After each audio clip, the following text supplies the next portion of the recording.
Voilà, donc là je viens de terminer l'extraction de la rotation. Donc rappelez-vous, s'il y a un problème de balourd, vous arrêtez la machine et vous rééquilibrez les câbles. Ça peut arriver si vous avez un cadre de miel qui est cristallisé. Lui, il ne va pas s'extraire, il va rester lourd par rapport aux autres qui sont légers, et là, il va y avoir un phénomène de balourd. D'accord? Donc il faut rééquilibrer la machine. Ça peut aussi arriver si par exemple vous oubliez de désoperculer une face d'un cadre. Donc là, il ne va pas se vider, et pareil, vous allez avoir un balourd. Donc des vibrations très importantes au fur et à mesure. Donc là, il faut arrêter, contrôler et recharger. Donc voilà, vous voyez le résultat. Donc là, le miel s'écoule. Il est assez chargé en petites particules de cire. D'accord? Vous voyez? Donc là, il va nous rester une étape de filtrage. Voilà, donc là, le filtrage, je vous montre comment moi je procède. Donc pour l'instant, on n'a pas du tout chauffé le miel. Vous voyez, c'est important. Il n'y a pas eu de chauffage de miel. Ici, on va légèrement le chauffer, on va le tiédir en fait. Donc, vous voyez, on va arriver ici et on va le verser ici dans ce qu'on appelle un fond chauffant. D'accord? Donc là, c'est pareil, on ne va pas chauffer beaucoup de miel. D'accord? Je le mets simplement, voilà, je le mets à 3 là. Sinon, il est en permanence à 2-3, mais là, j'ai arrêté. Là, vous avez deux filtres, un filtre avec des gros trous, un filtre avec des plus petits trous, et le miel va être tiédi par ce fond chauffant. D'accord? Au bout d'un quart d'heure, quand il est tiède, j'irai 35 degrés, on va ouvrir la vanne, et là, on va le passer par ce dernier filtre qui est un filtre très fin. D'accord? Qui va filtrer les dernières particules, et au final, vous allez récupérer votre miel dans le seau. Donc, vous voyez, vous avez juste un léger voile de petites particules de cire.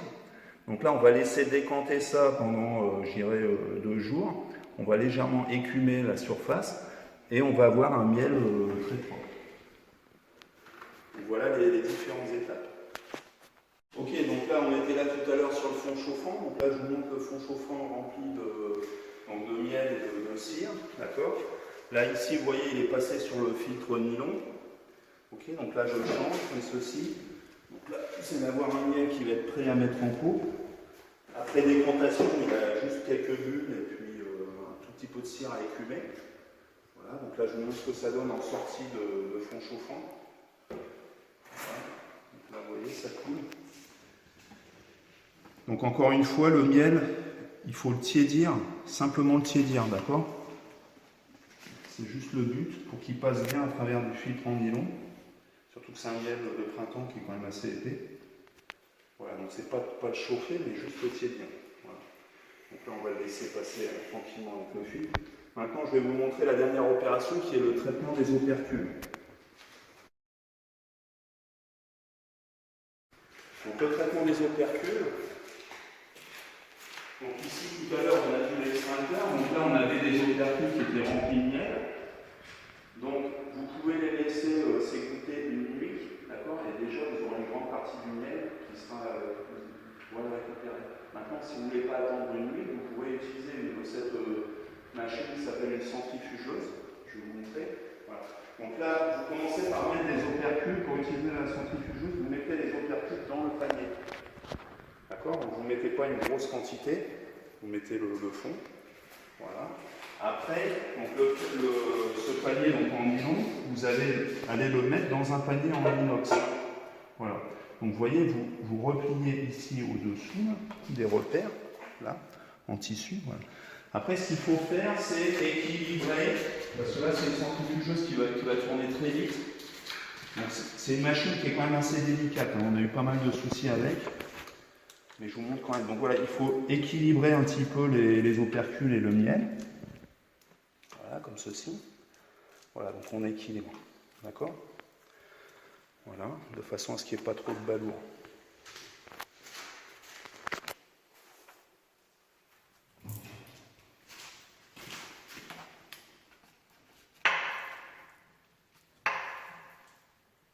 C'est la dernière rotation, donc j'essaie de tout mettre. Voilà. Donc, une fois que j'ai ça, je vérifie que le panier en inox est bien fixé. Puisqu'au fond, vous avez un écrou au fond du panier. D'accord? Là, ça doit s'emboîter sur un écrou. D'accord? Donc, vous vérifiez vous vérifiez cet emboîtement et vous faites légèrement tourner le panier pour voir que voilà, il est bien centré. Donc là, c'est bon. Maintenant, je vais fermer le couvercle. Vous avez deux sécurités. Première sécurité, c'est la grenouillère, une sécurité mécanique. D'accord? Donc vous enclenchez la grenouillère ici. Là, le ressort est un petit peu fatigué. Voilà. Là, voilà. La sécurité mécanique est positionnée. La deuxième sécurité, c'est une sécurité électromagnétique. Voilà. Donc là, le bouton, le boîtier de commande. Donc là, ici, vous avez la mise sous tension de l'appareil. Donc vous le laissez tout le temps sous tension. D'accord? Là, c'est pour démarrer le cycle. Et ici, c'est la vitesse. D'accord? Donc là, je commence avec une vitesse, voilà, moyenne, comme ceci. D'accord? Et là, c'est le bouton d'arrêt d'urgence, mais qui va également servir à arrêter la machine. Donc là, la machine, elle est sous tension. Vous voyez, quand je tourne comme ça, c'est relevé. Donc c'est sous tension. Donc là, quand je vais démarrer, normalement, ça doit démarrer directement. Voilà. Vous voyez le bruit là? Donc voilà, donc il faut être très attentif parce que c'est une machine, vous voyez là, elle commence à tanguer. Voilà. Donc quand la cire n'est pas équilibrée, ben en fait, voilà ce qui peut se passer. Là. Vous voyez? Donc là, il faut y aller vraiment très progressivement. Et puis attendre. Voilà. Stop. Dans ce repos, on a laissé tourner 2 ou 3 minutes la centrifugeuse. Vous voyez, on ne dépasse pas cette vitesse-là. Au niveau de... Moi, je vous conseille de ne pas dépasser cette vitesse-là. Vous voyez, sinon on commence à avoir du balourd. Voilà, donc là, on a fini.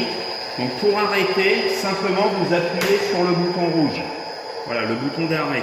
Et on attend l'arrêt complet.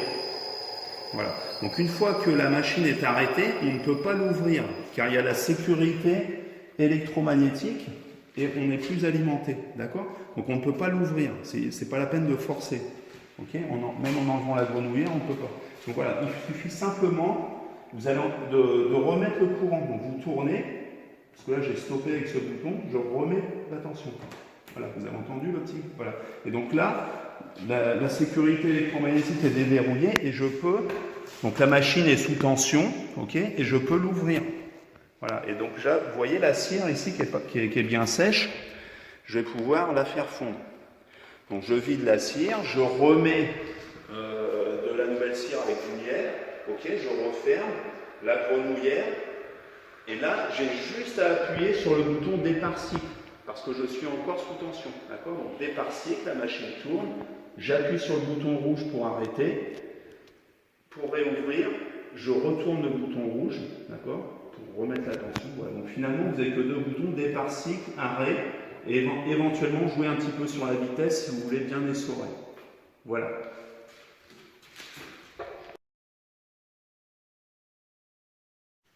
Voilà, donc là, sur cette vidéo, je vais vous présenter comment on mesure le taux d'humidité du miel. Vous savez, on veut essayer d'être vers 17-18% pour se conserver très longtemps. Donc on va utiliser ce petit outil là, qui s'appelle un réfractomètre, pardon. On peut l'utiliser au rucher, il suffit de prélever du miel, de le mettre là. Quand les hausses arrivent ici, on peut l'utiliser aussi. Et puis, tout au long de la chaîne, on va l'utiliser. Donc là, par exemple, je suis en sortie d'extracteur. Voilà, je vais prendre simplement une goutte de miel et je vais la déposer là sur cette membrane. Voilà. Il y a un petit morceau de cire. Je l'enlève. Ok.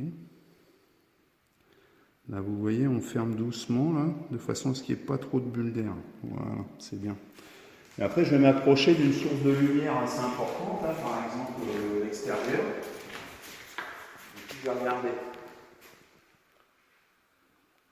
Voilà. Donc là, je vois, je suis à 17,5. Je vous laisse regarder. Est-ce que tu peux voir? Attendez, on va le mettre. Attends, ça est là, ici. Là. Voilà. Ok, 17,5%, bah c'est bon en fait. Hein. Pour du miel de printemps, c'est difficile de faire mieux. Donc une fois qu'il va être en dessous, il ne va plus bouger. Donc voilà, on est à 17,5%. Donc un outil très important, indispensable à tout apiculteur, à la fois au rucher, en chambre chaude, et puis également quand on veut tester un miel. Ok, voilà, merci.